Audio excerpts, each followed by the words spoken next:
Okay, my name's Theedom. I'm from England. Well, in fact, I'm from a small island in between Britain and France. Tiny little island called Jersey. And I am here today to talk to you about changes that have been made in the way design patterns are implemented in the latest version of Enterprise Edition Java. I have a website, alextheedom.com, it's a blog, and you can tweet on alextheedom there. Okay, so, hang on, wrong way. So I'm a senior Java developer. I have about 10 years experience working in various different domains. I've worked in e-learning platforms, I've developed cash machine software for international Spanish bank, and I'm currently developing a microservice-based lottery system. I've had experience working in both Spring and Java EE, but today I'm just going to focus on Java EE. Also, I've recently published a book, Professional Java EE Design Patterns, with my co-author Murat. I'll tell you more about that later. So, before we start, I'd like to know how many of you are currently developing using the latest version of Enterprise Edition? 3, 4. How many of you are still developing in J2EE? Oh, twice as many. Okay. And how many of you are developing using Spring? Or even more. Fantastic. This is for you. Okay? This is to show you that Enterprise Edition Java is different. It's changed. It's not what it used to be. In fact, it's very like Spring, dare I say. So what am I going to talk to you about today? Okay, I'm going to talk about a very specific topic. I'm going to specifically talk about how the implementation of classic design patterns has been changed by the new features available in Enterprise Edition Java. I'm going to have a quick overview of what design patterns are. Anybody uninitiated in design patterns? You all know design patterns? Only 2 of you know design patterns? No, that's not right. I think you all know design patterns. Well, in any event, I'm going to have a quick overview of what is a design pattern, when and why we actually need them. Okay? Then we're going to have a quick look at the context dependency injection in Enterprise Edition. For those of you who use Spring, it's an implementation of the version. It's very similar to the way in which Spring implements its version of control. Okay? I will then dive deep into 2 ubiquitous design patterns, singleton pattern and the factory pattern. Both of these 2 patterns have been changed substantially. The implementation has been changed substantially in Java EE. I want to show you how they've changed. I want to show you what we now have in Enterprise Edition. I'm going to have a quick look at how to harness the power of CDI. This is something special. This is just, how do I say it? It's a conversation starter, okay? And I'm just going to quickly look at other patterns that have changed. Facade pattern, decorator, observer pattern. The implementation of these patterns has been either facilitated or has changed radically. There are more patterns that I could add to the list. There's just not enough time. And then at the end, some questions and answers. Okay? So let's get started. Java Enterprise Edition has changed substantially the implementation of design patterns. Thanks largely to the simplification of its programming model. It's far easier now to program in Enterprise Edition compared to many years ago, which you know, many of you will know, that the J2EE required a large quantity of XML configurations, JNDI lookups. It contained a very large quantity of plumbing code. Now this has largely been removed in the Enterprise Edition, the latest Enterprise Edition 7. And I'm going to have a look at how the new features enhance our implementation of conventional patterns. How they actually take patterns, these particular patterns, I'm going to show you the singleton and the factory pattern, how these patterns have been taken to a completely new level, how they now have characteristics that they didn't when they were invented by the Gang of Four. And we now have a greater creativity. We can now use our imaginations more in the way we implement these patterns. And I'll look at an example of how I've used my imagination. You might disagree that it's imaginative. We'll see. So, let's have a look. What are design patterns? Anybody want to give me an answer? Does anybody know? Yes.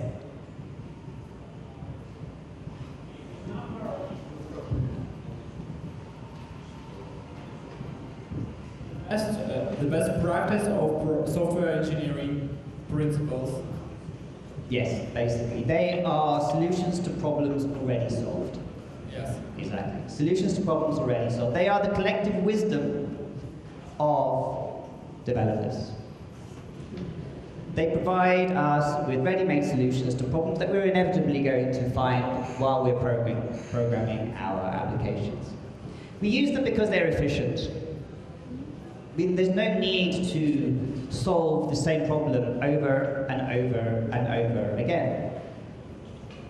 There's no need to reinvent the wheel. We have the solution. We know the answer. So let's use it. This frees us up to deal with actually dealing with the problems of implementing business logic. It allows us to focus our attention on other problems. And we're going to, you know as well as I do, as any developer does, there are problems. Every day there are problems we have to solve. And if we have solutions for those problems, let's just implement them and get on with our lives. However, design patterns are not a panacea. They don't solve all our problems. And we need to have a very wide knowledge and understanding of all the patterns that are available and how they solve problems and what problems they solve. You cannot use an observer pattern to solve a problem that a singleton pattern will solve. It doesn't work. And if you only have a limited knowledge of design patterns and only one tool, and design patterns are effectively tools, in your toolbox, you're going to find it very difficult to solve problems effectively. A wise man once said, if the only tool you have is a hammer, then every problem looks like a nail. I think it was Maslow. So beware when using design patterns. They can be used very badly. So let's have a quick look at the context dependency injection. This is the simplified programming model. This is where annotations have replaced XML configuration files. This is the part of Java EE that gives us the new power to implement design patterns in a completely different way. Okay.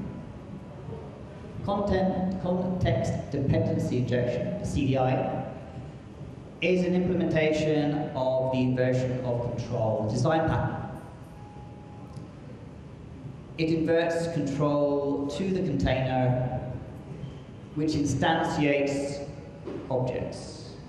It instantiates your projects. It instantiates objects that are that qualify the JSR299 managed me configuration. Okay, what's that? Well, basically, without going into details, it says that any project that is a concrete implementation and has a no argument constructor can be and will be instantiated by the container and made available for injection. It can be injected. Okay, there are other requirements, but those are the two most important. Concrete classes are injected at injection points. They're annotated at inject. In Spring, it will be auto-wired. Okay? the same concept, the same idea. As in Spring, they are injected based upon the type. If you're using interfaces to define a type, then you may have some problems if you have more than one concrete implementation of the same interface.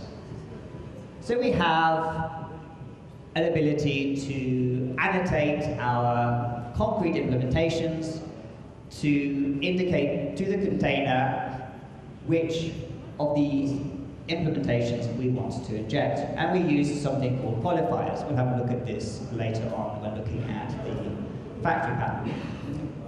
So those beans who do not conform to the JSR 299, they can be made injectable if you want. And we have something called producer methods, a method annotated add producer that produces an object that then is injectable. We'll have a look at examples of that later. So let's start. The singleton pattern. This pattern is everywhere. You can't get away from it. You will have used it every single day. It's used by loggers, it's used by pool managers, it's used extensively by frameworks. Spring seems to love the singleton pattern. Many people don't. It's a pattern that indicates that an object should only ever be instantiated once during the lifetime of the application. We only want one copy of it. Every time we want to use this object, we want to use the same one, a logger, for example. So here we have a conventional implementation of a thread-safe logger singleton that is lazily instantiated. Okay, that's how you would describe this. You can see here the getInstance method, when called, will create a new logger by calling the constructor. The creation code will be here, and the instance will be stored as a static instance. On first invocation of this method, the getInstance method, the object is created. This is lazy instantiation. On subsequent calls, the originally instantiated object will be returned. So only one object is ever created, and the same one is returned each time. And it's thread safe, as I mentioned before. The method is synchronized, and we use it like this. We make a reference, use a reference directly to the class, call getInstance, and it returns an instance of our logger. Okay. So now let's have a look at this class implemented in Java EE. That's it. Exactly the same implementation, exactly the same one. This produces a singleton logger instance that is thread safe and lazily instantiated. It's the same. To all intents and purposes, it's the same. And the first thing that you'll notice is, where's the code? There's no code. There's no boilerplate code on this. There is simply an annotation at the class level that indicates that this Pojo is going to be a singleton. Okay?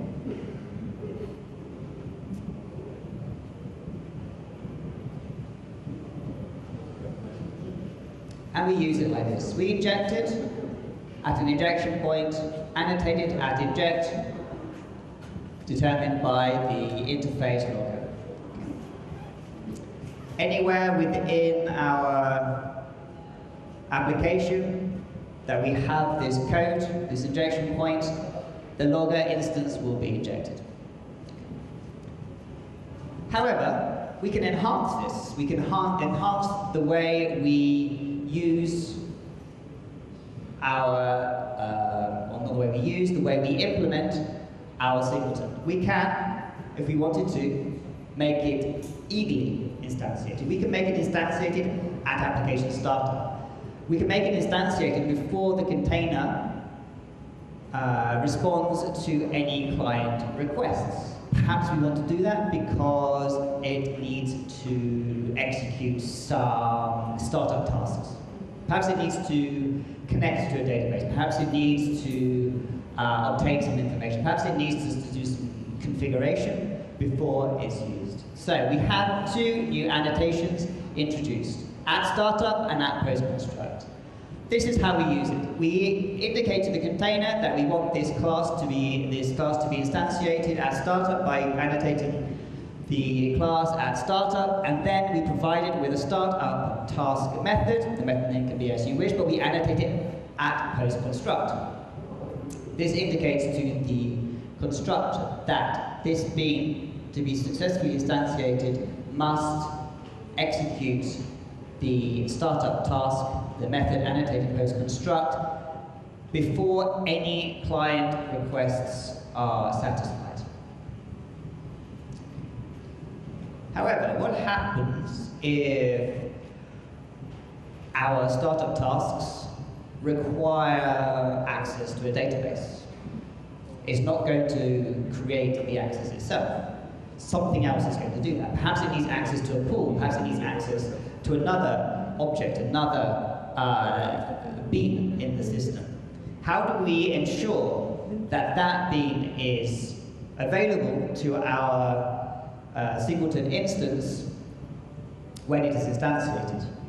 We do that by defining a dependency. We define a dependency with an annotation.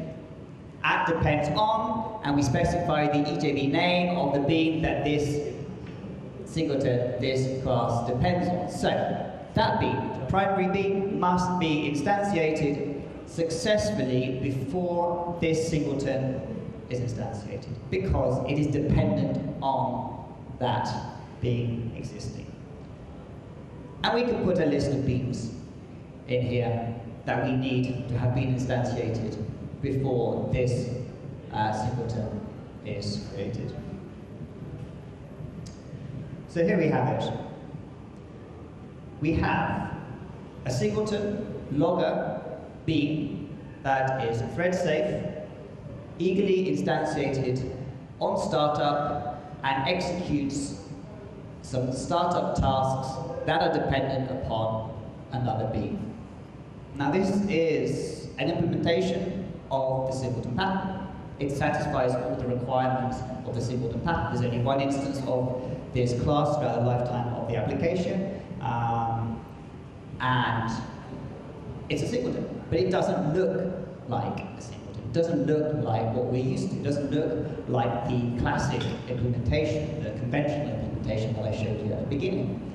And this is an example of how Java EE in its latest incarnation has changed substantially the way we implement design patterns. It's a very, it's a slightly trite example, but nevertheless it demonstrates the advancements that have been made in Enterprise Edition in the last few years. And those of you who have been away from Enterprise Edition for a number of years because you've worked on Spring, perhaps your company has decided to move in that direction, or you've changed companies and you started to use different frameworks, or those of you who are currently working on the J2EE, there are many systems out there, particularly in the finance sector, in the banking sector, I know, I can tell you I worked on some, that still use really old versions of Enterprise Edition. It's so much easier, as you can see, to implement our design patterns using these latest advancements. And we have additional annotation. We can add additional behavior to our implementation of the design pattern. We can add additional behavior to our singleton. We've got additional annotations that allow us to do something different, something special. But we can go further. That's not it. There's more. There are further enhancements. As I mentioned earlier, the container manages the singleton's concurrency. By convention, we do that. We allow that to happen because in most use case scenarios, that's probably fine. We're probably happy with it. But how about if we wanted to take back that control? We wanted to take back the control from the container, and we, or the bean, wanted to manage the concurrency. It can do that. Again, another annotation. We can specify here that we want the beam to manage concurrency. And we specify on the method level exactly how we're going to manage that concurrency. We have two ways to lock a method, two ways to specify this, write and read. Here, the add message method is annotated lock type write, which means that when this method is evoked, it locks to other beats. The read and the method annotated read get message allows concurrent access. However, we have a slight problem, not necessarily a problem, but we have something that needs further configuration, or can need further configurations, is a situation where, for example, we call this method, this method is being called, it locks, then we call this method, but this method is not returning, we're going to get concurrent access timeout exception. Now we have some control over the timeout value by, again, an annotation. We can annotate at the class level and we can annotate at the method level. If you annotate at the class level, it applies by default to all classes that don't have all methods that don't have a specific annotation. Here we are saying that after 30 seconds, this message will time out. So, conclusions. We have seen how the manner of implementing a design pattern, the singleton design pattern, has changed to a point where it's almost unrecognizable.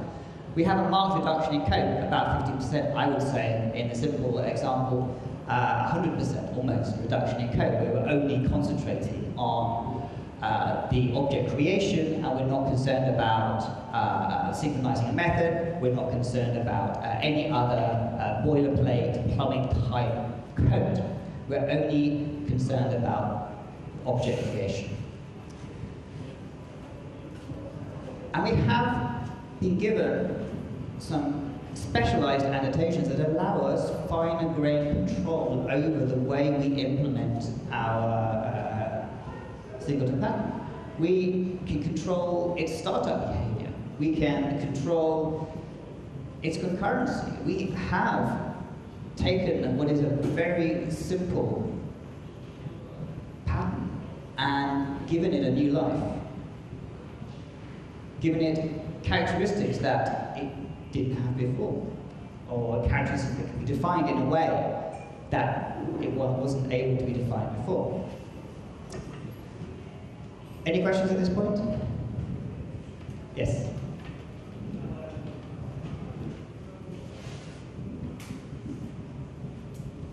How singletons are protected from recursive depends on?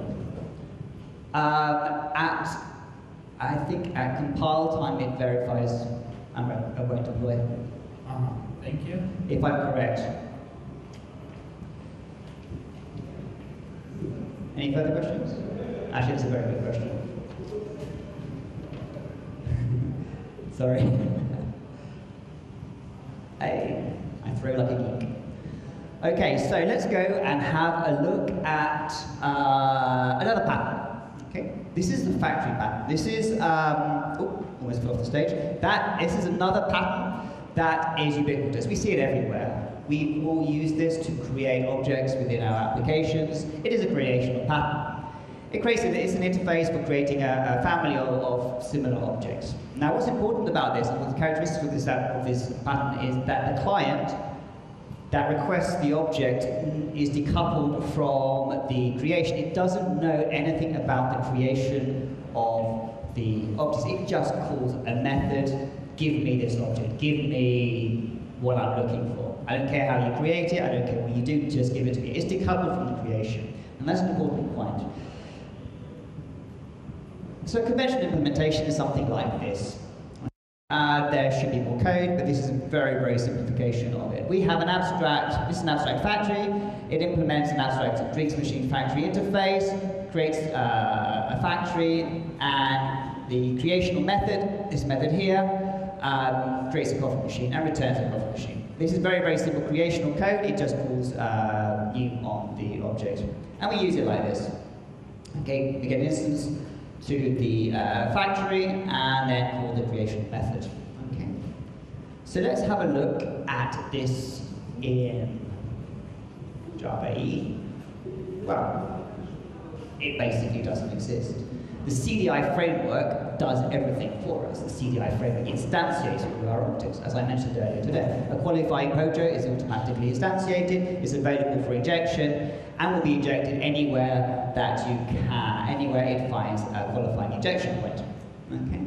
CDI framework is a factory, essentially. To a large extent, it's much more, but essentially it is a factory. It's operating as a factory. It decouples the creation of the object from the client. This client doesn't know anything about the creation. It doesn't care. It doesn't have to care because the container does it for you. And the container injects this concrete implementation of the drinks machine based on the type.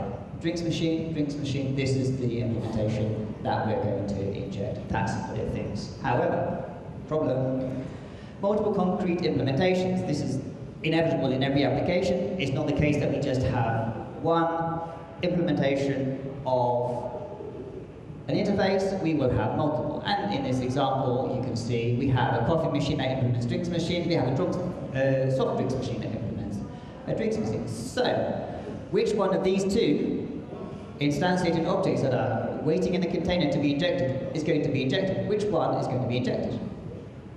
We have the drinks machine interface, matches with the drinks machine interface. Which one is going to be injected? Well, it doesn't know, and if you attempt to deploy this application, it will fail with an ambiguous dependency error. It's ambiguous, it doesn't know which one to inject. So, how do we solve that problem? Don't worry. Sorry. Yes, you can ask me a question. Yeah, qualify, there we go. You're one slide ahead of me. So yeah, solution, qualifiers, excellent. So, here's a qualifier. Qualifiers, what are qualifiers? Qualifiers are annotations.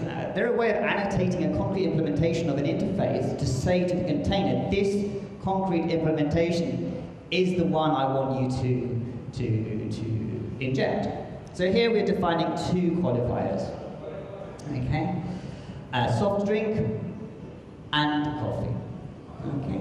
I should point out here that we also define a target.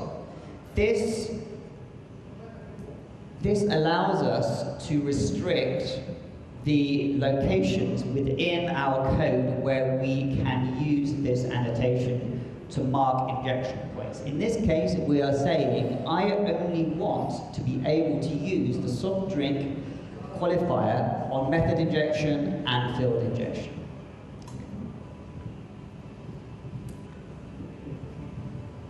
So we then annotate our concrete implementations. Coffee machine, annotated coffee. Soft drinks machine, annotated soft drink. And we use it like this. This is the same code as before, with the difference at soft drink, indicating to the container that the class at soft drink, this concrete implementation, should be injected at this injection point. And likewise, with coffee. At this point, the client doesn't really care what this is, what happens here. It just is interested in a concrete implementation of this interface annotated with soft drinks. That's what it's interested in, that's what it wants. It's decoupled from its creation. So, conclusions so far, no boilerplate code. Factory pattern is dead, rest in peace. Well, not entirely. We'll see a bit more about that later. It's just morphed into something slightly different. The container does all the work for us. We don't have to bother using new keyword anymore. That's also been assigned to the dustbin. Yes? Sorry.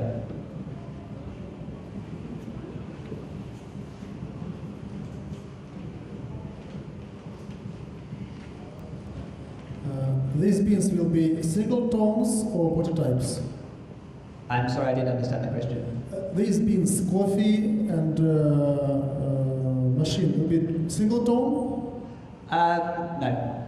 These will be ordinary pojos. Yeah. Okay, so let's have a look at, so no boilerplate code. The container does all the hard work and is And we use qualifiers to disambiguate, so that one instance will be injected rather than the other. Okay. Another question. Sorry. Another question. First of all, is there any way to run factory few tags, for example, in cycle, with this approach? I'm sorry, I didn't quite get the question. I mean, do we have any way to use this approach to run factory several times? To run the factory several times? Yeah, for field list, for example, or something like that. Yes, we'll come to that later. Okay. You're more than one slide ahead of me. You're a few slides ahead of me. Okay, and second question. Is there a way to have automatically have qualifier based on generics? No. No? Not as far as I'm aware. Correct me if I'm wrong, but as far as I'm aware, no. If I'm understanding your question correctly, no. Okay, so yeah, remember I mentioned earlier that the container will automatically instantiate any projo that conforms to JSR299. Okay. However, what about if you have a projo that is not injectable according to JSR299? Perhaps your class has an argument in its constructor. Let's have a look. Let's dive deeper into the factory pattern, or what can be called as a factory pattern. We have producer methods. Producer methods produce something. They produce an object. In this case, what we are producing is not a projo that conforms to JSR 299. It is a list. We are producing a list of books. When the method getLibrary is called, it returns a list of books, which it presumably obtains from a database, or it obtains from a web service. We annotate a producer method at producers, and this makes the object it returns injectable. It's injectable, as are all injectable objects, at injection points like this. We use here the qualifier library to identify the point where we want to inject it. Now there's something very interesting that we can do. We can define a scope. Now imagine you're working on an application, a library application. Okay? The library attendant goes into the system, logs into the system, looks for a list of books, and to see what books are currently in the system. Books are checked in, books are taken out, new books are added, old books are removed. So if there was only one instance of this within the entire application, it would be out of date pretty soon. So what we want is to refresh this list. What we want is to get a new instance of this list every time the library attendant logs in. And we can do this by defining a scope, session scoped. Now, what this means is that every time this method will be called once for each session, each HTTP session. So the library attendant logs in. This method is called, and for the life of that HTTP session, this list of books will be the same. Okay. You might argue that actually what we want is request scoped. That is true. You might want every single HTTP request to obtain a new list of books. I've just used session scoped just as an example here. You could use application scoped if you want that list of books to be shared amongst all users. Okay. So we can now determine when this producer method is called, and subsequently we can determine how fresh this list of books is. Okay? And remember, this is going to be injected into probably our services. We can go further. We can have parameterized creation. This is an example which you may or may not have seen, but I want to demonstrate how we can use parameters in producer methods. Okay? This is one of several possible examples. I won't go through every single example, there's quite a lot of those. But this is one example that is particularly interesting, because what happens here is that when you inject, when this is injected here, this method receives an injection point object which contains metadata about this class. It contains metadata about the class that it has been injected into. And when configuring a logger, we want to know what is the class. Anybody who's ever used log4j will know that you have to instantiate the logger by passing in the class name. Here, you don't have to. It knows what the class name is because it's contained within the metadata of our injection point object. Okay. And this returns a configured logger for that specific task, for that specific class. So let's have a look at conclusions so far. Well, virtually any object can be made injectable. I can't think of any object that can't be. I think any object can be. Anything that you can instantiate and you can return as a result of a producer method can be made injectable. And we can determine how fresh that information, if that object contains information, how fresh that information is. So we can scope it to the HTTP request, and we can scope it all the way up to application. Also, one thing I forgot to mention was that, if I go back here, if you don't mention the scope, the default is at dependent. It's a dependent scope. Now what that means is that the scope will be dependent on the client that calls it. So if the client that calls this has scope, request scope, this will also have request scope. If the client that calls it has application scope, then this will have application scope. This is important because you don't want to produce an object that has request scope and inject it into a bean that has session scope. It's not going to work. So, an automatic configuration per class. We've seen how to do that using an injection point.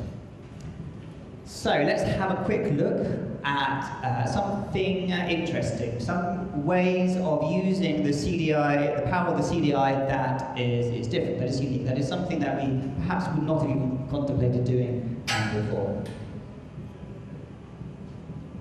So imagine a rather contrived situation where we have multiple implementations of the same interface. We will probably need to, if they are beans that are not JSR 2.9 compliant, we will need to have producer methods. We might need to have a lot of producer methods. This might not be convenient. It's a lot of code. We don't like typing. Our fingers are sore. So we want to do something that allows us to collect and select. To collect and select objects of a particular type, objects that implement the same interface. And we're going to be using some new annotations. At any annotation literals, enums, and instance class. Okay? So here we annotate this variable at annotate, and into here every single instance of message type, or every single concrete implementation of message type, is implemented into messages. Okay? So you may have 10, 15, 20, whatever, however many concrete implementations of message type you have, they all go into here. Okay? We will define a qualifier to define the difference between them. Here I'm only defining two qualifiers, short and long. We're talking about messages, so short message, long message. We're going to use this to distinguish between the concrete implementations. And as before, we annotate the concrete implementations, short and long. So these both implement message type, and they have two different concrete implementations. We create a message literal. This helps us to select the object we want. And now putting it all together, we inject into here every single instance of message type by calling the get message on this factory. By passing in the annotation type, in this case short, we can create a message literal that then is used to select from messages the concrete implementation that is annotated with the short qualifier and return this from the method. So here we are, this is how we will do it. We can instantiate an instance of the factory, and then by calling the get message method on the factory, we are returning, it goes to messages, selects from within that collection of concrete implementations, the one that has the short annotation. Okay? This is not something that I'm saying we ought to do in production code. This is just an example of how we can play around with, how we can be creative with our use of JavaDay. Okay, so quickly moving on. CDI removes needs for factory patterns. So factory patterns gone out of the way, we don't need that anymore. The container does the hard work for us, and by doing so, it reduces boilerplate code to zero or virtually little. And we can disambiguate between different implementations by using qualifiers. Okay? And increase creativity by using collected code. So, I'm running short of time, so I'm going to quickly go over 3 final patterns whose implementation has been affected by the developments in JavaDay. Facade, we can make facade stateless or stateful. This isn't really a change in its implementation, it's just a nice thing that our facades can have. Decorator pattern dynamically adds logic to an object. Here, if I go through this very quickly, we had 2 new annotations. @decorator annotates the decorator class. @delegate inserts into here every single instance of a product. And here, when the get label method is called on a product instance, this method is delegated to this method, which is called, and then here we return back to the original get label method of our original product. So this is a decorator. Just this one single class is all that is necessary to decorate an object. Observer pattern. Again, very simple, literally just one single annotation. We annotate, in this case a slightly trite example, we annotate the type that we want to listen to events for. This listens to string events and receives an object of the string event. So, what have we gained by all of these changes?